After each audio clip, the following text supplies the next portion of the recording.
Dostlar, mən avtomobil biznesinin qapısını təpi ilə açıb girmək istirdim.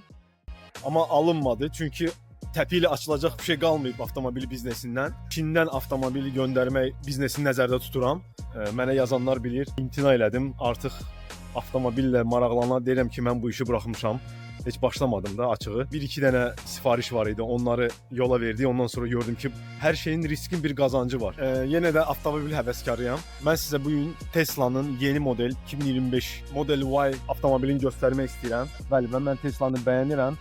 Çin avtomobillərdənsə mən Tesla'nı bəyənirəm. Sadəcə şəxsi zövqümdür. Tesla'nın bəzi funksiyaları zəif ola bilər, yəni Çin avtomobillərindən. Amma mən Tesla'nı zövq olaraq bəyənirəm. Düzdür, son zamanlar Elon Musk hoqqa verir.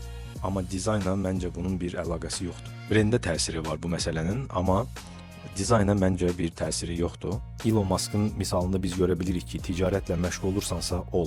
Siyasətə girərsən, hər şey koranacağına hazır ol.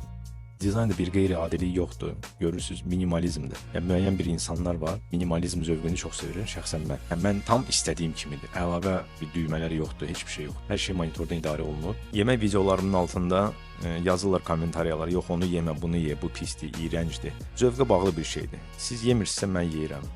Siz yeyəndə mən yemirəm, məsəl üçün. Yəni qəbul eləmək lazımdır, normal ünsiyyətdə, normal həyat. Qapının belə avtomatik düymə ilə açılmasını mən heç başa düşmürəm açığı dostlar. Nə bilim, zəmanənin tələbi ola bilər. Çin avtomobilləri bu dəbə salıb belə düymələr, hər şey düymə ilə. Amma məncə artıq bir şeydir. Bu arada dostlar, biznesə hər cür dəstək göstərirəm Çindən, yazın, danışaq şərtləri.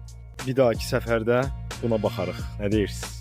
Qəşəngdir rəngi. Ümidvaram ki, bəyəndiniz videonu. Sağ olun.